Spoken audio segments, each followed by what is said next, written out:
जय हिंद दोस्तों, स्वागत है आपका अपने इस यूट्यूब चैनल राजधानी फैमिली में। मैं राम प्रवेश सर लेकर आया हूँ क्लास 10th का आपका चैप्टर नंबर 3, जिसका नाम है भारत से हम क्या सीखे। तो आइए शुरू करते हैं।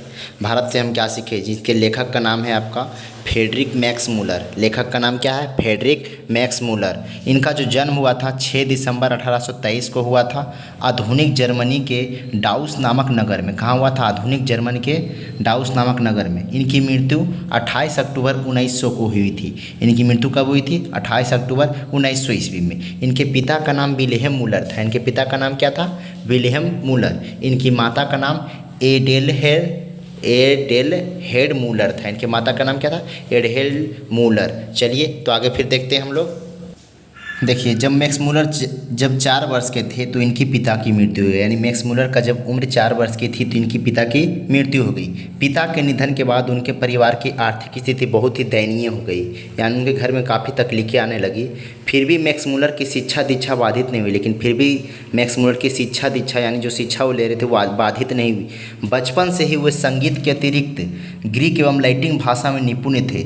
वे संगीत के अतिरिक्त ग्रीक एवं लैटिन भाषा में निपुण हो गए थे तथा लैटिन में कविताएं भी लिखने लगी थी। 18 वर्ष की उम्र में लिपजिंग विश्वविद्यालय में उन्होंने संस्कृत का अध्ययन आरंभ कर दिया। और 18 वर्ष की उम्र में उन्होंने लिपजिंग विश्वविद्यालय में संस्कृत का अध्ययन आरंभ कर दिया। साहित्य रचनाएं इनकी देखिए, साहित्य रचनाएं अगर 1841 में इन्होंने हितोपदेश का जर्मन भाषा में अनुवाद किया था। हितोपदेश विद्यार्थी आपके संस्कृत का एक चैप्टर जिसके पंडित राव ने लिखा है, करा भाषा में अनुवादित प्रकाशित कराया।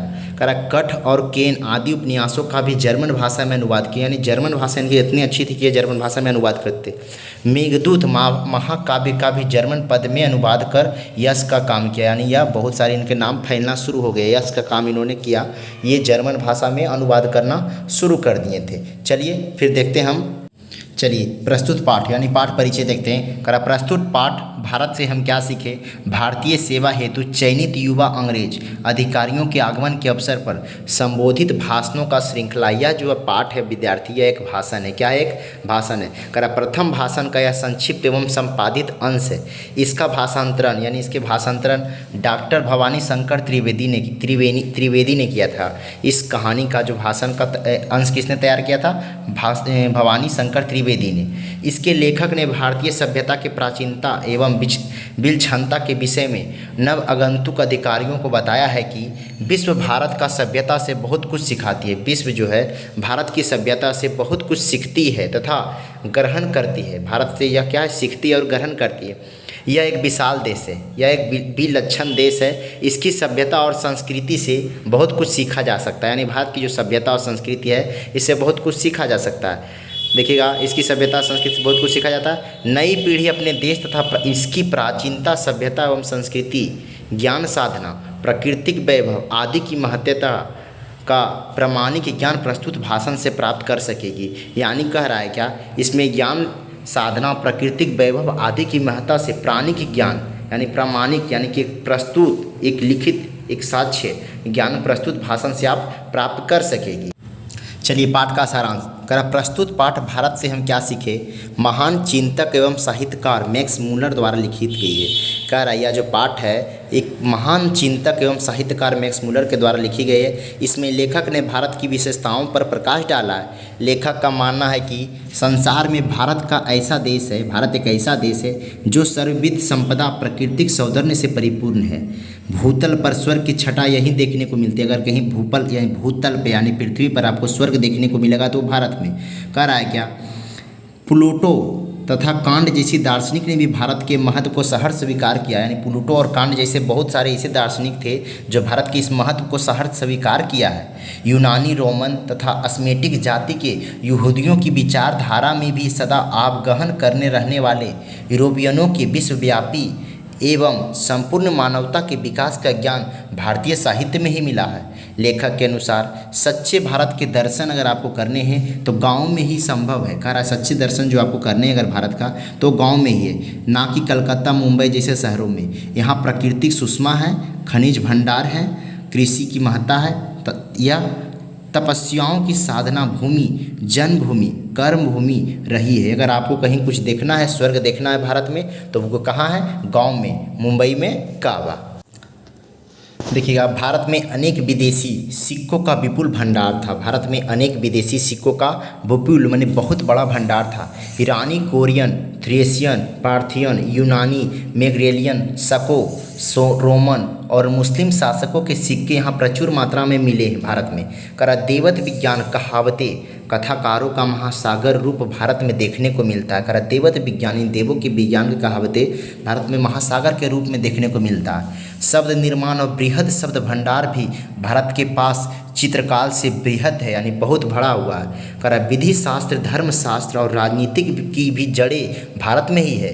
भारतीय वाग्मय और संस्कृत की महत्ता को सभी विदेशी स्वीकार भी करते हैं। करा है संस्कृत का शब्द लैटिन से भी है, संस्कृत का संबंध लैटिन से भी है। इस प्रकार संस्कृति लैटिन, ग्रीक तीनों भाषाओं का ही उद्गम स्थल की है। हिंदू, ग्रीक आदि जातियों में भी अनेकता के बावजूद एकता में बीज छुपे हुए हैं। करा हिंदू जातियों में, हिंदी, ग्रीक आदि जातियों में भी अनेकता में बावजूद एकता बीज छुपे हुए हैं। करा भारत विद्या, योग, धर्म, दर्शन का उद्गम स्थल है।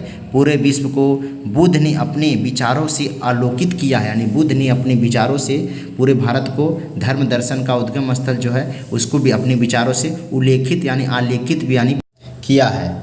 इस प्रकार भारतीय सभ्यता, सांस्कृतिक ज्ञान, प्राकृतिक सुंदरता, भाषा और साहित्य में विशेष अभिरुचि रखने वाले के लिए भारत भ्रमण आवश्यक है।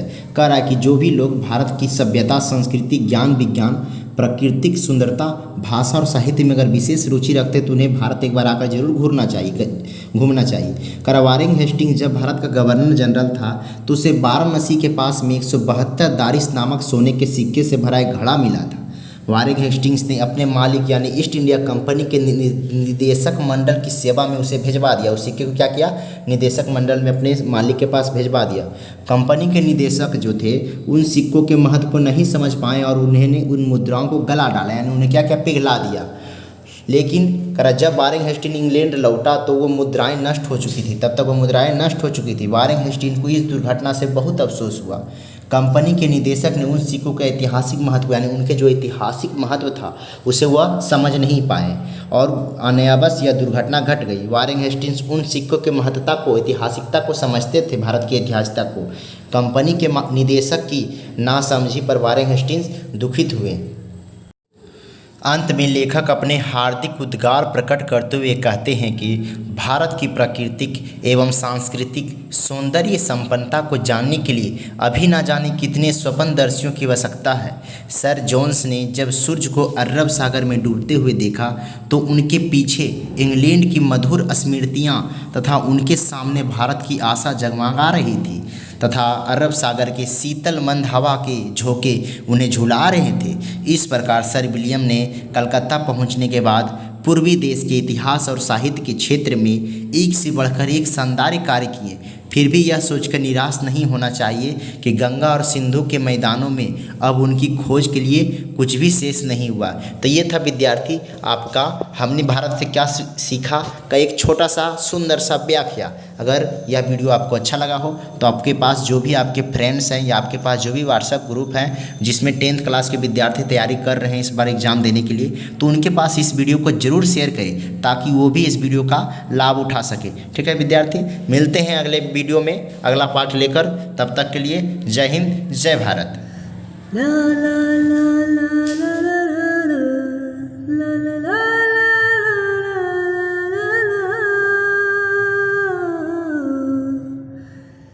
La la la